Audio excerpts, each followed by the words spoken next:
ठीक है, तो अभी तक हम लोग समझ लिए ओवरव्यू, जो हाई लेवल अंडरस्टैंडिंग, ये कैसे इंटरनेट से हम लोग अपना सिस्टम को कैसे कनेक्ट करते हैं। उसके लिए हम लोग को वेब सर्वर चाहिए होता है।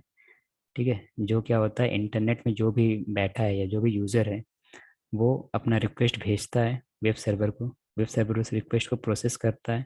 फिर जो भी उस रिक्वेस्ट में है वो वेब सर्वर वेबसाइट वाला जो फोल्डर है या जो चीज़ है उस पे वहाँ से वैल्यू लाकर फिर दोबारा रिटर्न करता है जो भी यूज़र है उसको। तो इस तरह से ये काम करता है। तो ये कंप्लीट सेटअप करने के लिए सिंपली मतलब हम लोग क्या करेंगे, एक वेबसाइट बनाएंगे। उसके बाद उस फिर एक वेब सर्वर होगा हमारे पास जहाँ पे वेबसाइट और वेब सर्वर को कनेक्ट कर देंगे।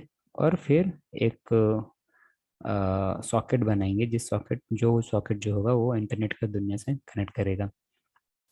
अभी डेटाबेस से हम लोग डील नहीं करेंगे, मतलब ये डेटाबेस वाला काम ऑप्शनल है। मेन चीज़ है कि वेब सर्वर सेटअप करना और वेबसाइट को उससे लिंक करना। तो ये हमारा मोटो होगा।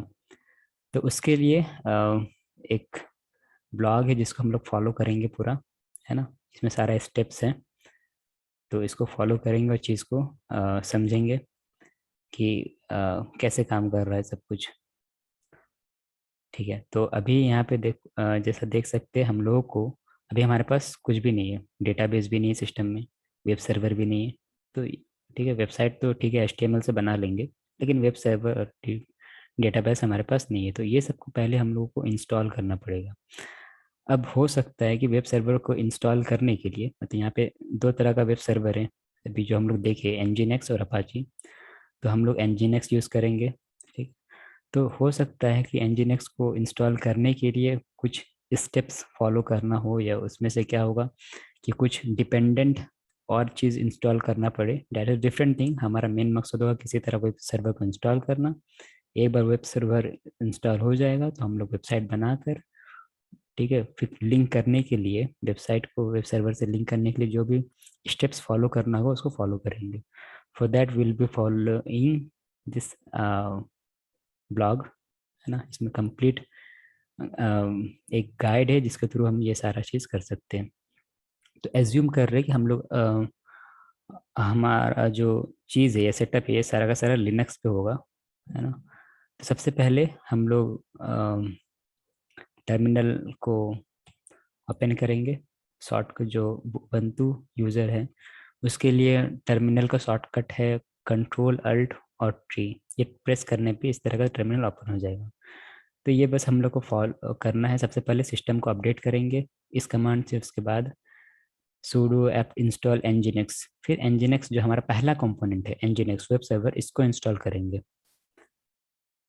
तो यहाँ पे देख कर sudo apt इन, अच्छा पहले अपडेट करेंगे।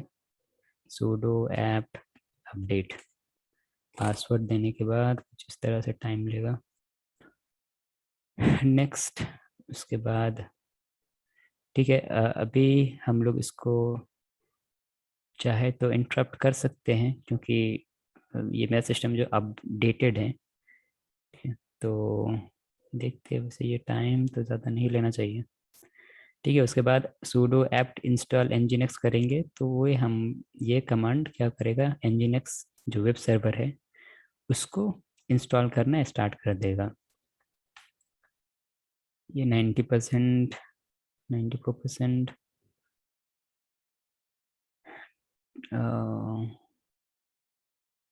टेकिंग टाइम के। ठीक है, ये अपडेट हो गया। सेकेंड जो कमांड है वो है sudo apt install nginx, है ना। ठीक है, एक और चीज़ यहाँ पे कॉपी का ऑप्शन है। कॉपी करने से क्या होगा, जैसे ही पेस्ट करेंगे टर्मिनल पे तो वो डायरेक्टली इंटर हो जाता है। ठीक है, मैनुअल इंटर नहीं करना पड़ता है, तो वो ऑटोमेटिकली जो इंटर हो जाता है वो एक प्रॉब्लम क्रिएट कर सकता है। Problem create in the sense कि यहाँ पे जो फर्दर कमांड्स में प्लेस होल्डर यूज़ हुआ है जहाँ पे हम लोग अपना फोल्डर नेम या प्रोजेक्ट को रिप्लेस करना होता है। तो अगर हम लोग कॉपी करके पेस्ट करेंगे तो ऑटोमेटिकली वो जो प्लेस होल्डर है उसके साथ इंटर हो जाएगा। तो एक एरर आ सकता है, तो इसीलिए मैनुअली हम लोग टाइप करेंगे या फिर बस इस तरह करके कर्सर के थ्रू सेलेक्ट करके कॉपी करेंगे फिर वहाँ पे पेस्ट करेंगे तो सब कुछ सही रहेगा। तो sudo apt इंस्टॉल nginx ये हो गया, ठीक है। सिंस हमारे इस सिस्टम पे ऑलरेडी इंस्टॉल्ड है तो यहाँ पे दिखा रहा है nginx is already the newest version, ये ऑलरेडी इंस्टॉल्ड है। अगर इंस्टॉल्ड नहीं है तो ये sudo apt इंस्टॉल nginx करना है, फिर उसके बाद कमांड प्रॉम्प्ट आएगा, यस और नो करने के लिए बोलेगा तो सिंपली यस करना है और प्रोसीड करना है फर्दर। यहाँ पे एक और कमांड है sudo ufw app list। ufw जो यूनिफाइड फायरवॉल, ये फायरवॉल वाला चीज़ है जहाँ पे सिंपली देखा जाता है कि किस यूज़र हमारा सिस्टम से क्या जाना चाहिए और क्या आना चाहिए, है ना। एक हम लोग लिमिटेशन लगा सकते हैं, एक वॉल लगा सकते हैं कि सिर्फ रिस्ट्रिक्टेड वेबसाइट को विजिट किया जा सकता है हमारे सिस्टम से, या कौन कर सकता है कौन नहीं कर सकता है, उसके लिए हम लोग ये यूज़ करेंगे। ये भी ऑप्शनल है यूज़ करना चाहे या नहीं, लेकिन as we are following this blog तो हम लोग इसको कर देते हैं। सिंपली क्या क्या एप्लीकेशन से यहाँ पे दिखा रहा है, ये बहुत ज़रूरी या समझने वाला चीज़ फ़िलहाल नहीं है, ठीक है। तो ढेर सारा एप्लीकेशन है, किसी एक को हमको सेलेक्ट करना है तो हम लोग जो है nginx http को सेलेक्ट करेंगे। यहाँ पे लिखा हुआ है sudo ufw allow nginx http, ऐसे करने से सेलेक्ट हो जाएगा। उसके बाद ये sudo uf, इसके बाद स्टेटस यहाँ पे हम लोग चेक कर लेंगे इसको, ठीक है। ufw यूनिफाइड फायरवॉल, इसका स्टेटस देखेंगे क्या है, तो ये अभी यहाँ पे दिखा रहा है एक्टिव, हो सकता है इनएक्टिव भी दिखाए। तो उस अगर इसको अगर हम लोग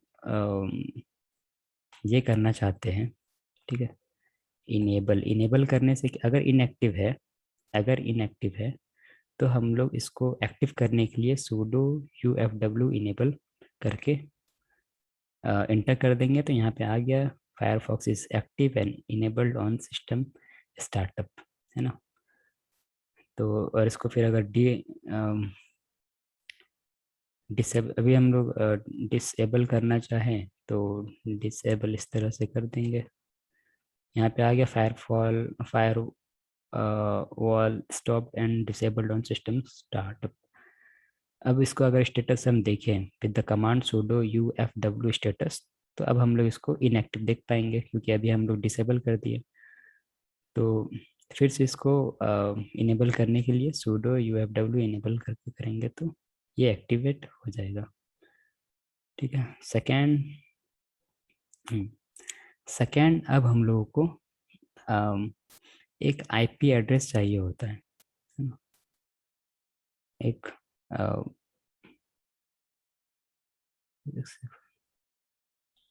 ठीक है, एक आईपी एड्रेस चाहिए होता है जिसके थ्रू हम लोग अच्छा पहले ये कमांड को रन करके देखते हैं। तो ये जो है एक आईपी एड्रेस है। आईपी एड्रेस क्या होता है, हर सिस्टम का एक आइडेंटिटी नंबर होता है जिससे वो पूरे इंटरनेट की दुनिया में एक यूनिकली आइडेंटिफाइड किया जा सके, ठीक है। आईपी जो होता है वो सबका अलग अलग होता है। तो ये जो मेरा आईपी एड्रेस है 103.206.131.254, अलग अलग सिस्टम का अलग अलग होगा क्योंकि ये यूनिक होता है सारे सिस्टम के लिए। तो इसके थ्रू क्या होगा कि बाहर का दुनिया का जो लोग हैं वो देख पाएगा कि हमारे सिस्टम में क्या है, क्या हो रहा है, वो सब सारी चीज़। तो फॉर एग्ज़ाम्पल ये हम लोग को मिल गया कर्ल, है ना। इस कमांड से हमारा पब्लिक आईपी एड्रेस क्या है ना, हमारा सिस्टम का यूनिक नंबर क्या है, तो ये मिल गया। अब इसको हम लोग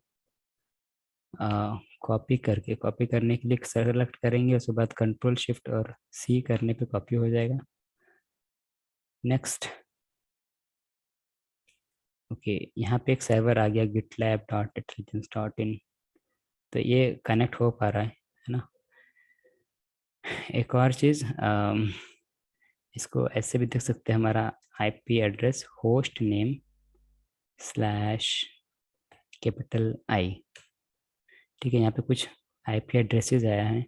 ठीक है, तो आपका आईपी एड्रेस पे आपका कंप्यूटर पे सही से nginx कॉन्फ़िगर हुआ है या नहीं, उसको चेक करने के सिंपली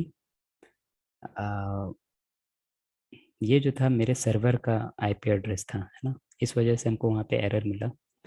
लेकिन ये जो है वो मेरे सिस्टम का आईपी एड्रेस है, और हम अपने सिस्टम पे ही nginx को इंस्टॉल किए हैं। तो इसको कॉपी करेंगे ब्राउज़र पे। अब इसको अ, ये कर दिए। अब अगर इंटर करेंगे तो वो चेक करेगा कि हमारे सिस्टम पे nginx सही से इंस्टॉल हुआ है या नहीं।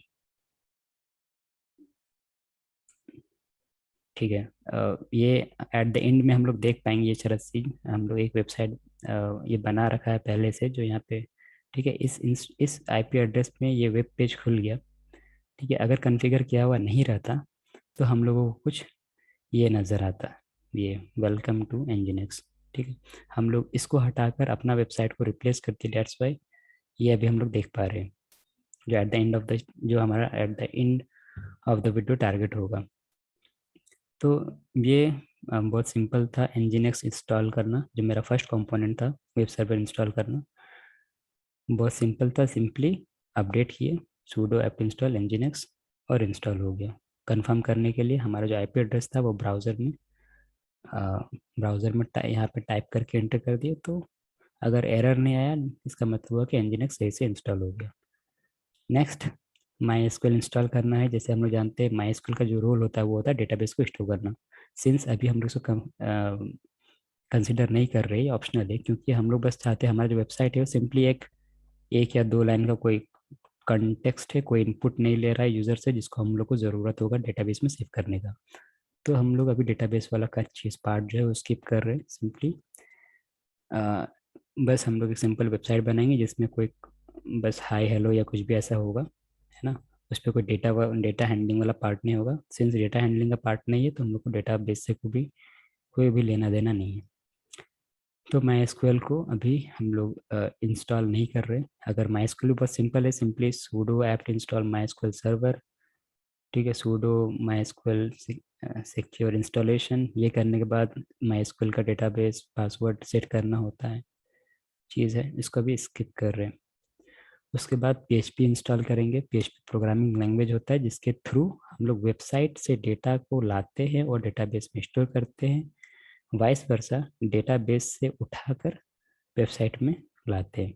तो ये जो ले वेबसाइट टू डेटाबेस और फ्रॉम डेटाबेस टू वेबसाइट, ये जो लाने और ले जाने का काम है वो प्रोग्रामिंग लैंग्वेज के थ्रू होता है। तो हम लोग यहाँ पे वो जो प्रोग्रामिंग लैंग्वेज हम लोग यहाँ पे यूज़ कर रहे हैं, डेट इज़ PHP। तो PHP इंस्टॉल करने के लिए, ठीक है, तो PHP का हम लोग दो कंपोनेंट इंस्टॉल करेंगे। एक PHP FPM FPM और एक है PHP MySQL। तो PHP FPM जो है वो क्या करता है, जब यूज़र जो है, जो इंटरनेट की दुनिया में यूज़र जो है अपना जब कोई भी रिक्वेस्ट भेजता है, तो वो जो रिक्वेस्ट को पहले प्रोसेस करना होता है एक मीनिंगफुल टोकन में, या एक मीनिंगफुल उसको बनाना पड़ता है ताकि वेब सर्वर उसको समझ सके और उसी के कॉरस्पॉन्डिंग या उसी के मुताबिक वेबसाइट का जो फोल्डर है वहाँ से कंटेंट को फेच कर सके। तो वेब इंटरनेट की दुनिया से जो वो भी रिक्वेस्ट आता है वेब सर्वर को, उसको प्रोसेस करने के लिए हम लोग PHP FPM यूज़ होता है ना। अब और जो PHP MySQL है, ये जो चीज़ है वो हम लोग जो है PHP और डेटाबेस, वेबसाइट और डेटाबेस को कनेक्ट करने के लिए यूज़ करते हैं। तो इसको भी करके देखेंगे नहीं, लेकिन सिंपली हम लोग इस पर इंस्टॉल करके देखते हैं, इंस्टॉल कर लेते हैं, है ना, इसका भी यूज़ नहीं है। तो इंस्टॉल करने के लिए अपना टर्मिनल पे जाएंगे, यहाँ पे सिंपली इसको पेस्ट कर देंगे। यहाँ पे सिंस ऑलरेडी इंस्टॉल्ड है डेट्स वाई हमको यार ये चीज़ देखने को मिल रहा है। अगर इंस्टॉल नहीं होगा तो वो इंस्टॉल हो जाएगा। नेक्स्ट, अब हमारा जो चीज़ है माई एसक्यूएल, ठीक है, FPM MySQL PHP MySQL, ये इंस्टॉल हो गया, है ना। अब ये भी हो गया, वेब सर्वर भी nginx भी इंस्टॉल हो गया। अब हम लोग को ये जो चीज़ करना है, वेबसाइट बनाना है। सेकेंड, वेब सर्वर पे एक ब्लॉग ब्लॉग बनाना है, ब्लॉग, जिसमें हम लोग अपने वेबसाइट को वहाँ कनेक्ट कर सके, फिर फर्दर उस वेबसाइट को इंटरनेट की दुनिया से ऐड कर सके। तो ये स्टेप बस हम लोग को करना है। सिंपली क्या करेंगे, ठीक है। तो लिनक्स ऑपरेटिंग सिस्टम में हमारा जो वेबसाइट जिस फोल्डर में रहेगा, वो एक पर्टिकुलर फोल्डर में रहता है। ऐसा नहीं कहीं पे भी बना दिए, है ना। मान लेते हैं किसी भी फोल्डर में बना है, अपना मन चाहा तो बना सकते हैं वेबसाइट, वहाँ पे HTML कोडिंग CSS कोडिंग कर सकते हैं। लेकिन एक बार वेबसाइट फाइनल बन जाने के बाद हम लोग उस फोल्डर को एक पर्टिकुलर स्पेसिफाइड लोकेशन में ला के रखना होता है, in order to set up the web blog in nginx server. तो वो जो होता है, वो जो फोल्डर है, वो वेर फोल्डर के अंदर एक www नाम का फोल्डर है, उसके अंदर जो हमारा अपना फोल्डर है जिसके अंदर हम अपना वेबसाइट रखे हैं या HTML का कंटेंट है, वो रखेंगे। तो अभी nginx इंस्टॉल करने पे, ठीक है, जब हम लोग nginx इंस्टॉल किए तो वो कहाँ पे स्टोर हुआ, एक नया टर्मिनल खोल लेते हैं। तो सी डी यूज होता है चेंज डायरेक्टरी, है ना। चेंज डायरेक्टरी जैसे LS किए, तो LS का मतलब होता है कि वो लिस्ट कर देगा सारा फोल्डर या डायरेक्टरी जहाँ जहाँ जिसको हम लोग अभी डायरेक्टली एक्सेस कर सकते हैं। जैसे LS में आ गया क्लास, डेस्कटॉप, है ना, ये सब सारा फोल्डर है। और जो वाइट में जो नोटबुक डॉट HTML है ना, इवेल्यूशन फॉर अविनाश वगैरह जो भी, ये सारा फाइल है।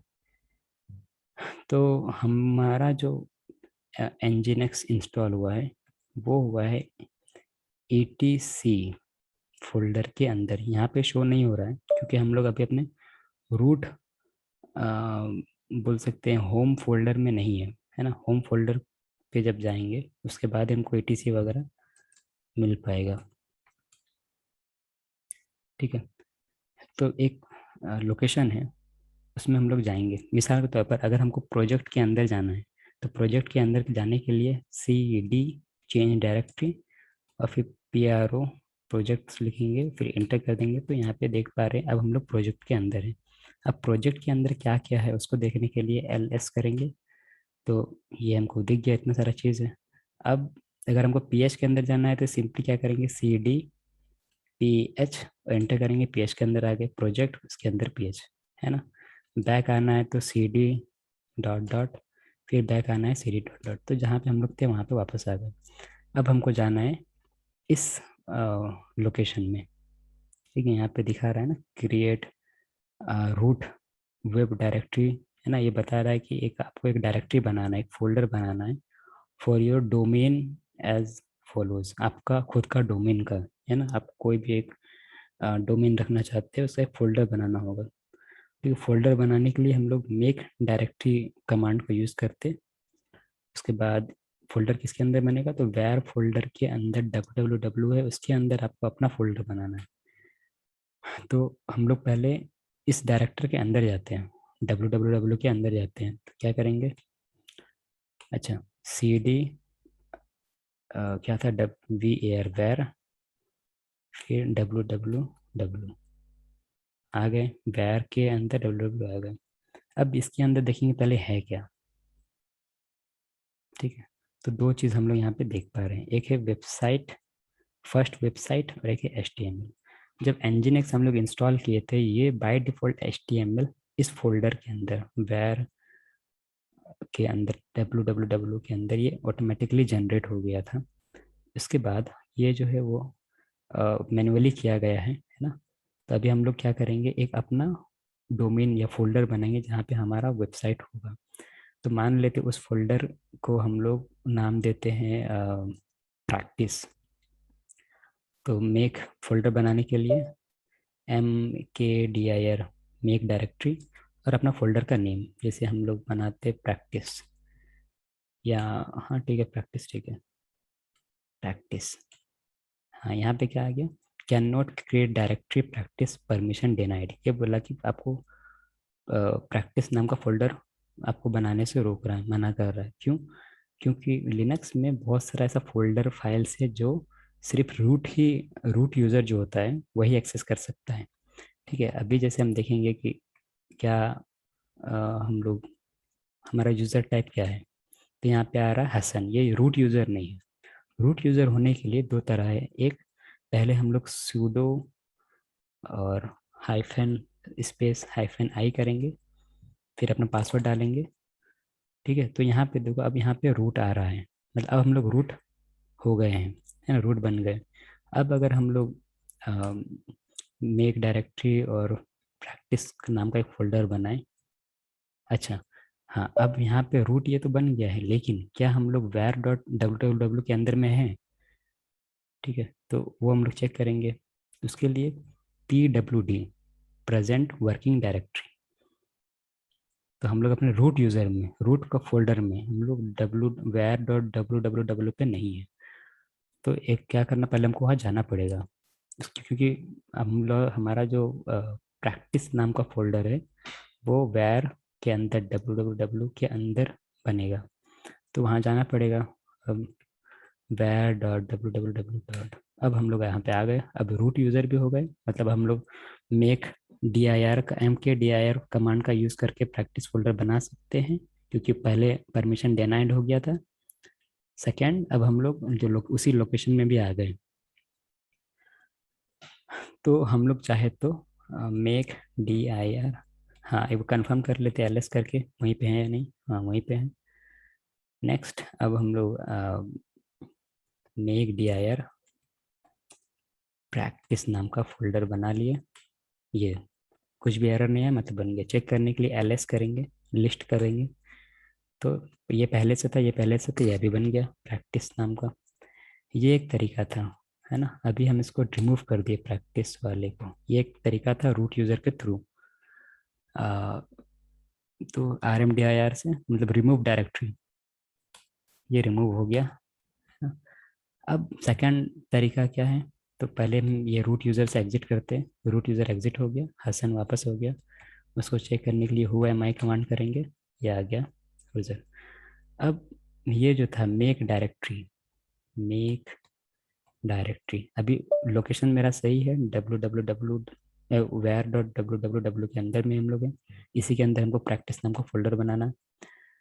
तो ये मेक डायरेक्टरी पहले काम नहीं किया था, मेक डायरेक्टरी प्रैक्टिस, है ना, ये फोल्डर अभी हमारे पास नहीं है, अभी जस्ट डिलीट किया, तो ये तो काम किया नहीं। तो अगर हम बिना सूडो यूज़र बने अगर इस कमांड को रन करना चाहते हैं, तो इसके लिए बस यहाँ पे सूडो लिख देंगे और मेक डायरेक्टरी करने दे देंगे, तो ये क्रिएट कर देगा, है ना। हो सकता है ये सूडो मेक डायरेक्टरी से बाद पासवर्ड मांगेगा रूट का, तो रूट का दे देंगे, सिंस अभी एक बार पासवर्ड मारने के बाद, एक बार पासवर्ड एंटर करने के बाद 15 मिनट तक का सेशन होता है कि आपको पासवर्ड दोबारा नहीं मांगेगा। लेकिन फर्स्ट टाइम अगर कर रहे हैं सूडो मेक डायरेक्टरी प्रैक्टिस, तो हम लोग पासवर्ड दे देंगे। ठीक है, सूडो तभी देते हैं जब हम लोग परमिशन डिनाइड हो जाता है। परमिशन डिनाइड होता है, ये परमिशन डिनाइड वाला चीज़ बस रूट को, जनरली रूट को ही एक्सेसिबल होता है। अब हमारा प्रैक्टिस का फोल्डर बन गया, तो यहाँ पे इसी फोल्डर के हम लोग अपना वेबसाइट को या एचटीएमएल फाइल हमारा रहेगा। नेक्स्ट, नेक्स्ट यहाँ पे है जो है, अब ये प्रैक्टिस वाला जो है, हम लोग सिंस इस प्रैक्टिस फोल्डर को सूडो कमांड से बनाए हैं। ठीक है, इसका मतलब इस प्रैक्टिस फोल्डर को सिर्फ रूट ही एक्सेस कर पाएगा। ठीक है, जो जनरल यूज़र है हसन यहाँ पे, वो एक्सेस नहीं कर पाएगा। तो अब सिंस अब इसको एक्सेसिबल बनाने के लिए बाय रेगुलर यूज़र, हमको इसका जो ओनर है, अभी रूट है, प्रैक्टिस का जो ओनर है रूट है, तो उसको हसन में कन्वर्ट या प्रेजेंट यूज़र में कन्वर्ट करने के लिए हमको ये कमांड यूज़ करना होगा। ठीक है, ये कमांड कंट्रोल कॉपी, यहाँ पे पेस्ट। ठीक है, सूडो, यहाँ पे चेंज CHOWN मतलब change owner user present user, है ना। वैर क्या कर रहे हैं, वैर के अंदर www के अंदर your domain, your your your domain मतलब हमारा फोल्डर प्रैक्टिस, ठीक है। ये करेंगे तो भी हो जाएगा। और सिंस हम लोग already var dot W W W के अंदर में हैं, तो इसको अगर ना भी लिखें, ये भी काम करेगा, लेकिन इसको अगर ना भी लिखें, ठीक है, तो भी ये काम करेगा, क्योंकि हम लोग var dot W W W के अंदर में ऑलरेडी हैं। हो गया। तो अब ये जो हो गया, अब एल एस, अब जो प्रैक्टिस जो है वो पहले रूट ऑन करता था, अब रेगुलर यूज़र भी इसको ऑन कर पाएगा। तो हमारा पहला स्टेप जो था, एक डोमेन का फोल्डर बन गया, ठीक है। नेक्स्ट, नेक्स्ट, अब एक अपना बोल सकते हैं वेबसाइट का नेम, है ना, वेबसाइट कॉन्फ़िगरेशन, वेबसाइट का यूआरएल डिज़ाइन करना या वेबसाइट बनाना, एक स्ट्रिंग बनाना, वो बनाना होगा। फोल्डर बन गया, फोल्डर के अंदर हम लोग HTML का फाइल अभी करेंगे कुछ दिन में। तो since step by step follow कर रहे हैं इसको, तो उसी के अकॉर्डिंग देखते हैं। उसके बाद इस फोल्डर के अंदर, ETC फोल्डर के अंदर एक nginx होगा, उसके अंदर एक साइट अवेलेबल होगा। तो साइट अवेलेबल होगा तो उसके अंदर हम लोग एक और फाइल बनाएंगे, है ना, योर डोमेन नेम से। योर डोमेन हमारा क्या है, प्रैक्टिस। तो प्रैक्टिस नाम से एक फाइल बनाएंगे इस फोल्डर के अंदर, ETC nginx साइट अवेलेबल। इसको डायरेक्टली अगर कॉपी कर पेस्ट कर देंगे और सिंपली यहाँ पे प्रैक्टिस लिख देंगे, तो भी हमारा काम करेगा। लेकिन हम लोग क्या करेंगे, मैनुअली पहले इस फोल्डर के अंदर जाएंगे, उसके बाद ये फोल्डर को बनाएंगे। नैनो कमांड क्या होता है, नैनो कमांड से एडिटर ओपन होता है, जहाँ पे हम लोग अपना कोई भी फाइल एक चीज़ लिख सकते हैं। तो हम लोग क्या करेंगे, मैनुअली पहले ETC nginx साइट अवेलेबल के अंदर जाएंगे, उसके बाद वो फोल्डर को क्रिएट करेंगे। तो CD ETC nginx site available, है ना, साइट अवेलेबल। इसको CD का मतलब चेंज डायरेक्टरी, वो हमको मूव करता है, एक डायरेक्टरी से दूसरी डायरेक्टरी में ले जाता है। तो यहाँ पे ETC nginx साइट अवेलेबल के अंदर आ गए। अब हमको एक फाइल क्रिएट करना है, नैनो कमांड एडिटर है जहाँ पे हम लिखेंगे। तो हाँ, यहाँ पे, अब यहाँ पे भी बोल रहा है सूडो कमांड यूज़ होगा, क्योंकि अगर हम लोग सूडो यूज़ नहीं करेंगे तो ये जो फाइल ओपन होगा उस पर हम लोग कुछ राइट नहीं कर पाएंगे, कुछ लिख नहीं पाएंगे। तो उसके लिए हम लोग सूडो यूज़ करेंगे। सूडो हो गया, ताकि उस फाइल को हम लोग एक्सेस करेंगे। वो रूट अभी ऑन करता है, तो अब रेगुलर यूज़र सूडो से ऑन कर पाएगा। नैनो, नैनो की जगह, ठीक है, नैनो यूज़ करते हैं हम लोग, कोई भी दूसरा एडिटर भी यूज़ कर सकते हैं, जैसे Gedit हो गया, एटम हो गया, VS कोड हो गया। तो नैनो यहाँ पे, तो नैनो यूज़ करते हैं। सिंस हम इस फोल्डर के अंदर ऑलरेडी है, तो हम लोग सिंपली अब बस ये जो योर नेम का जो फाइल है उसको क्रिएट करना है। क्या हो गया, है ना, सूडो नैनो प्रैक्टिस नाम का, यहाँ पे एक सूडो नैनो प्रैक्टिस नाम का फाइल बनेगा।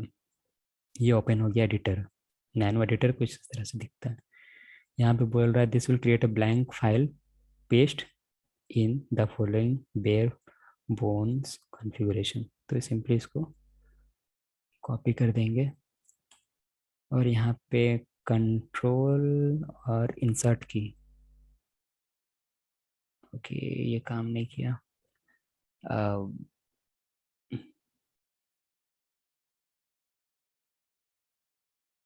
फिर से करते हैं। हाँ, यहाँ पे कंट्रोल शिफ्ट और V, ये क्यों नहीं हो रहा, late me check.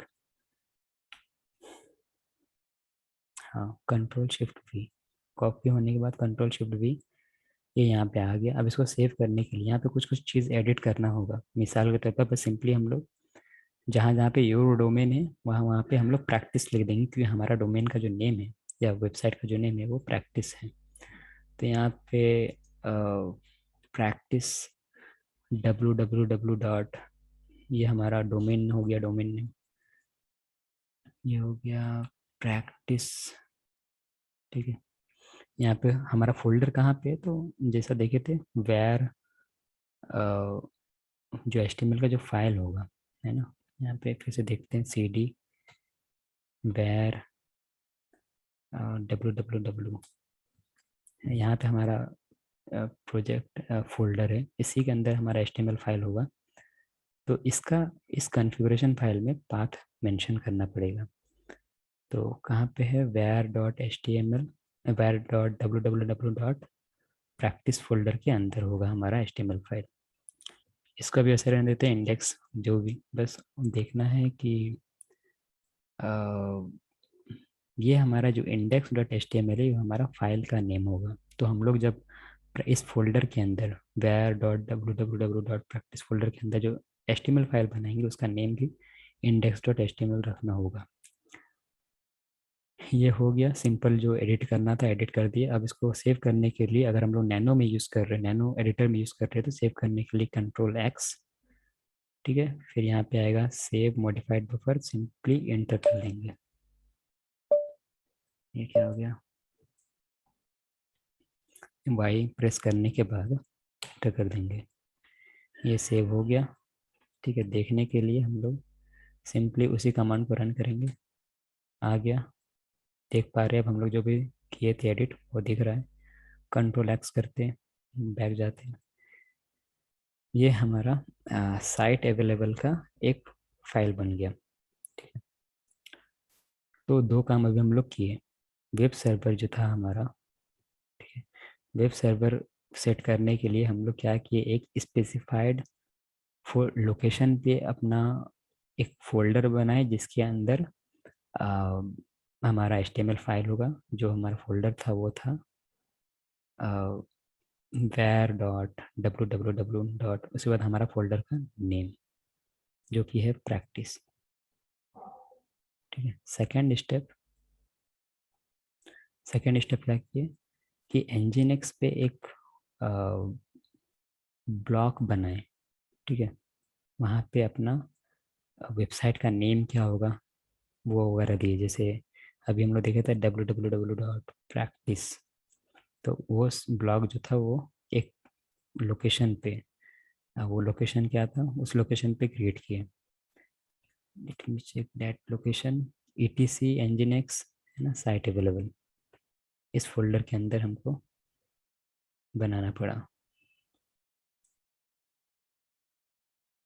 etc nginx site available पे एक हम लोग ब्लॉग बनाए, जहाँ पे कॉन्फ़िगरेशन किए कि हमारा वेबसाइट का नेम, इंडेक्स फाइल का मतलब HTML फाइल का नेम या लोकेशन क्या है वो सेट किए। दो स्टेप अभी तक हम लोग कर लिए। थर्ड, ठीक है, अब आता है activate your configuration by linking to the config file from nginx site enable. अब हमारा जो फाइल बन गया, ये तो हमारा फाइल बन गया, है ना, ls, ठीक है, etc nginx साइट अवेलेबल में हमारा एक फाइल बन गया प्रैक्टिस का। अब इसको करना होगा एक्टिवेट। ठीक है, उसके बाद nginx हम लोग जब फर्स्ट टाइम इंस्टॉल करते हैं, तो बाय डिफ़ॉल्ट ये जो डिफ़ॉल्ट वाला जो फाइल है वो कनेक्टेड होता है। ये जो nginx हमने इंस्टॉल किए, तो जो डिफ़ॉल्ट वाला जो फाइल है वो कनेक्टेड होता है बाहर की दुनिया से, इंटरनेट की दुनिया से। तो हम लोग क्या करेंगे, हम लोग जो अपना फाइल बनाए, है ना, प्रैक्टिस का, जो प्रैक्टिस का जो मान लेते हैं यहाँ पे कहीं हमारा प्रैक्टिस का फाइल जो बना है, तो ये डिफ़ॉल्ट वाला कनेक्शन को पहले हमको अनलिंक करना पड़ेगा, हटाना पड़ेगा, और अपना प्रैक्टिस का फाइल को कनेक्ट करना पड़ेगा प्रैक्टिस का ये इंटरनेट से।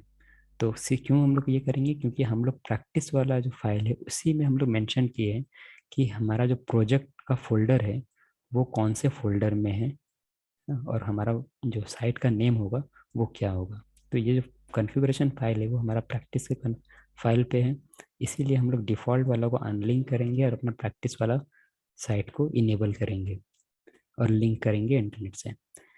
तो वो करने के लिए यहाँ पे स्टेप दिया हुआ है। पहले एक्टिवेट करते हैं अपना वाला, अपना जो प्रैक्टिस कॉन्फ़िगरेशन फाइल है, उसके लिए ये कमांड यूज़ करेंगे। यहाँ पे ln से एक्टिवेट होगा, यहाँ पे दिख रहा है etc nginx site available your domain, जो हमारा प्रैक्टिस है, ये करेंगे। सेकंड जो है वो etc nginx साइट इनेबल्ड, ये कमांड करने पे हमारा आ जाएगा। चेक करने के लिए अभी इनेबल्ड क्या क्या है ना, इसको पहले देखते हैं। सी डी, ये लोकेशन क्या है, E T C nginx site enabled, C D E T C nginx site enabled. अब एलएस करते हैं, तो यहाँ पे देखेंगे बस फर्स्ट वेबसाइट ही इनेबल किया हुआ है, क्योंकि अभी तो हम लोग अपना प्रैक्टिस वाला को इनेबल किया नहीं। तो प्रैक्टिस वाला इनेबल करने के लिए हम लोग ये कमांड को रन कर देंगे। ये हम लोग मैनुअली इसको कॉपी किया, कंट्रोल सी से कॉपी हो गया। अब यहाँ पे पेस्ट करने के लिए कंट्रोल शिफ्ट और वी। ठीक है, कुछ एडिट करना पड़ेगा यहाँ पे, प्रैक्टिस क्योंकि वहाँ पे। ठीक है, ये कमांड क्या कर रहा है, सूडो चाहिए, मतलब रूट को एक्सेस है बस ये एडिट के या ये करने के, एक्टिवेट करने के लिए। तो हम लोग यहाँ सूडो यूज़ कर रहे हैं, एलन से हमारा इनेबल होगा। उसके बाद ये जो ये लोकेशन दिया Y T C nginx site available practice, ये उस लोकेशन में फिर से जाएगा, सिंस हम लोग वहाँ पे तो है नहीं, हम लोग ये E T C nginx site enable पे। तो हो कर सकते थे कि हम लोग पहले डायरेक्टली इस फोल्डर लोकेशन में जाते, उसके बाद इनेबल करते, या फिर ये भी यूज़ करेंगे। तो अभी ये अब खुद से ई टी सी में जाएगा, फिर एनजिनिक्स में जाएगा, साइट अवेलेबल में जाएगा, फिर प्रैक्टिस को सेलेक्ट करेगा, फिर एक और E T C nginx site enabled करेगा, ये दोनों को लिंक कर देगा। तो ये एंटर किए, लिंक हो गया। अब चेक करने के लिए, अभी चेक करना, अभी हम लोग साइट इनेबल्ड में ही है ना, यहाँ पे चेक किए थे, एलएस किए थे, तो बस फर्स्ट वेबसाइट आया था। अब इसको फिर से एलएस करेंगे, तो अब हम लोग देख पा रहे हैं प्रैक्टिस वाला भी लिंक हो गया हमारा उस फाइल से। तो हम लोग बोल सकते हैं ये हो गया। तो हम लोग बोल सकते हैं कि अब हमारा जो ये प्रैक्टिस वाला जो था, जो वो है हो गया, इंटरनेट से कनेक्ट हो गया, लेकिन अभी हमको इसको डिसेबल करना पड़ेगा, डिफ़ॉल्ट वाला। तो डिफ़ॉल्ट को अनलिंक करने के लिए ये कमांड है, सिंपली इसको इसको कॉपी करने से अच्छा डायरेक्ट ऐसे कर लो, ये एंटर कर दिए, नो फाइल। अच्छा, कोई फाइल नहीं, मतलब हो सकता है अभी लेटेस्ट वर्जन जो है एनजिनिक्स में, उसमें डिफ़ॉल्ट नाम का कोई ये नहीं है, और है भी नहीं। हाँ, हम लोग तो चेक किए थे ना, एलएस में कोई डिफ़ॉल्ट नाम का ये नहीं है। ठीक है, तो ये हमारा हमको करने का ज़रूरत नहीं। नेक्स्ट बोल रहा, अगर कुछ गड़बड़ हो जाता है तो ये कमांड करेंगे तो सारा रीसेट हो जाएगा। तो ठीक, तो वो जब कुछ गड़बड़ हो जाएगा तो फर्दर ये नेक्स्ट जो है वो बोलता है, this will tell nginx to use the configuration next time is reloaded, you can test your configuration for syntax error by typing. अब जो हम लोग अभी तक जो काम किए हैं वो सब कुछ सही है या नहीं, कोई एरर तो नहीं है, उसके लिए टेस्ट करने के लिए हम लोग sudo nginx टी कमांड से चेक करेंगे। ठीक है, तो यहाँ पे कोई एरर बोल कर नहीं आया, सिंपली यहाँ पे टेस्ट इज सक्सेसफुल आ रहा है, मतलब सब कुछ ओके है। अब एक बार nginx को हम लोगों को रीलोड करना पड़ेगा। तो nginx को कंट्रोल कॉपी रीलोड करना पड़ेगा, ये हो गया रीलोड। ठीक है, नेक्स्ट, ये रीलोड हो गया nginx।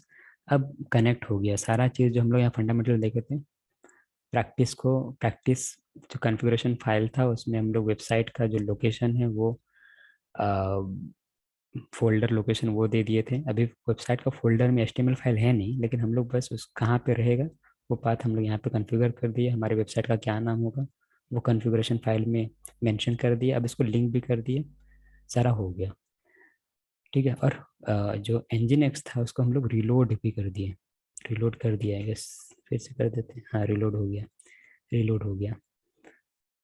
तो नेक्स्ट जो काम रहता है वो है, जो इस वेबसाइट यहाँ ब्लॉग में मेंशन नहीं है, वो होता है कि हमारा वेबसाइट का जो जैसे दिखाते हैं जो हम्म, हाँ, हमारा वेबसाइट का जो नेम होगा, जो हम लोग अभी रखे थे practice.com, है ना, उसके लिए भी एक और बोल सकते हैं कि फाइल में हम लोग को मेंशन करके रखना होता है। दैट फाइल इज कहीं से भी एक्सेस कर सकते हैं उसको। सूडो वो फाइल होता है etc.host के अंदर एक फाइल है। इसको हम लोग नैनो से ओपन करना चाहते हैं तो नैनो से भी कर सकते हैं, किसी से भी। तो ये ओपन हो गया। यहाँ पे हम लोग करना क्या है, इसको हटा देते हैं। ठीक है, अब एक और टर्मिनल ओपन कर रहे हैं। ठीक है, ये हमारा हो गया मेरा कंप्यूटर का यूनिक नंबर। उसी यूनिक नंबर में हम लोग अपना वेबसाइट का जो नेम है वो कॉन्फ़िगर कर रहे हैं या रजिस्टर कर रहे हैं नेम को। तो हमारे पास और भी ऑप्शन है, host name slash capital I, ये आ गया। अभी हम इसको ले लेते हैं 192 या इसी को ले लो।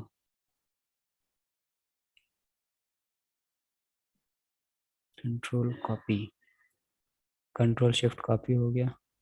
यहाँ पे उसको कंट्रोल शिफ्ट वी से पेस्ट कर दिए। और यहाँ पे हम लोग जो प्रैक्टिस वाले फाइल में जो नेम सेट किए थे अपना वेबसाइट का वो दे देते हैं।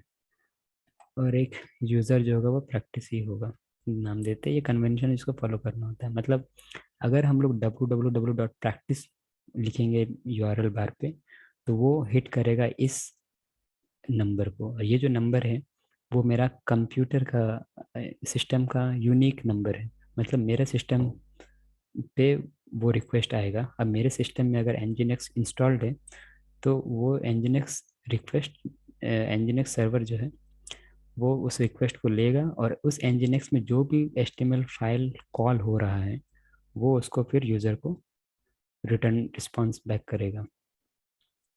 तो ये हम लोग ये हो गया लिस्ट। अब इसको सेव करते हैं। तो सेव करने के लिए control X Y yes and then save. तो अब हम लोग देखते हैं www.practice। ठीक है, कुछ तो आया नहीं क्योंकि हम लोग सारा सेट कर दिए, लेकिन हम लोग अभी तक अपना HTML फाइल बनाए नहीं जो भी उन्हें दिखाना चाहते थे यूज़र को। तो नेक्स्ट स्टेप जो होगा, जो आखिरी स्टेप होगा वो होगा बस जो हमारा फोल्डर था उस फोल्डर में एक फाइल को अ, बस HTML फाइल को इंक्लूड करना।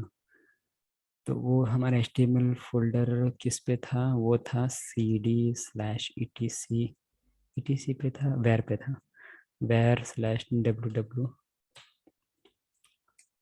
ls करते हैं। यहाँ पे प्रैक्टिस है, प्रैक्टिस के अंदर जाएंगे, प्रैक्टिस फोल्डर के अंदर गए, ls के कुछ भी नहीं आया, कुछ भी नहीं है। यहाँ पे हमको HTML फाइल बनाना पड़ेगा।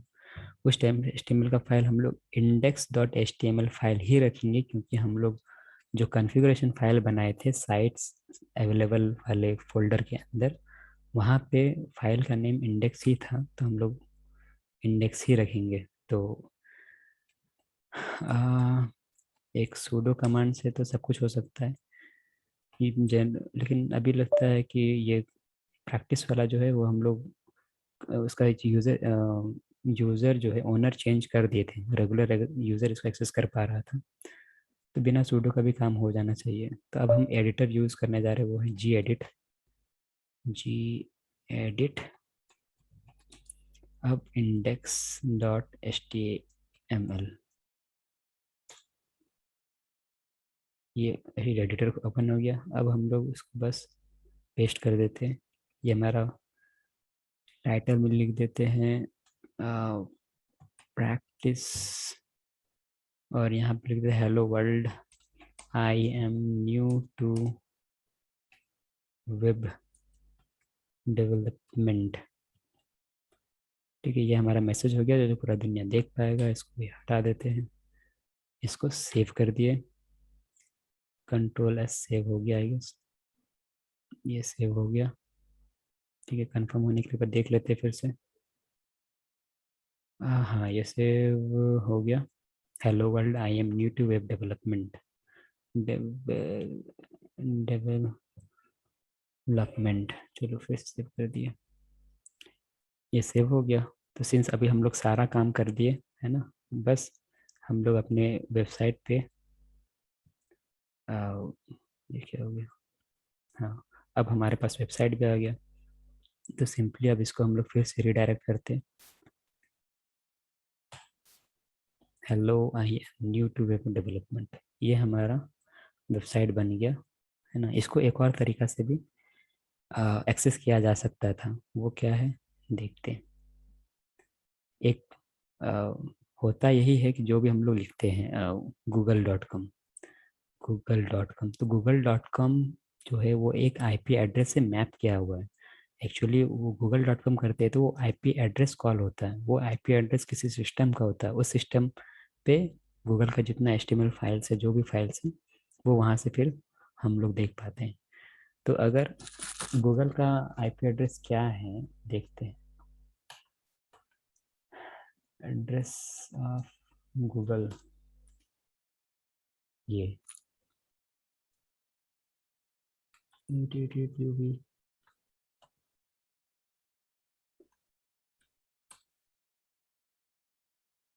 अच्छा ठीक, ये चेक, ऐसा क्यों हो रहा है। ओके, 8888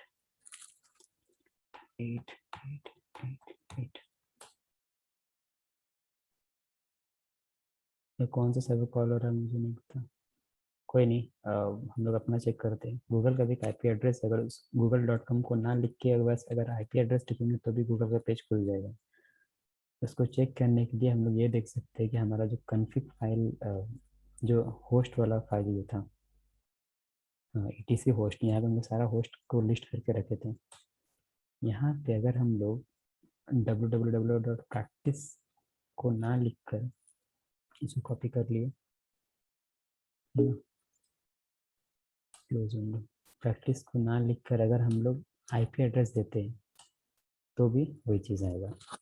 तो इस तरह से हम लोग एक nginx का सेटअप और एक वेबसाइट को कैसे लिंक करते हैं वो हम लोग देख ली कैसे होता है, ताकि नेक्स्ट में हम लोग देखेंगे पीएचपी का जो रोल है वो यहाँ पे कैसे इंक्रीज किया जा सकता है। मेन चीज़ था कि एक बार अपना वेबसाइट बना लेते हैं तो फिर उसको nginx के थ्रू इंटरनेट के वर्ल्ड से कैसे कनेक्ट करते हैं वो अभी हम लोग देखें। बाकी जो वेबसाइट डेटाबेस का जो पार्ट है वो नेक्स्ट वीडियो में देखेंगे।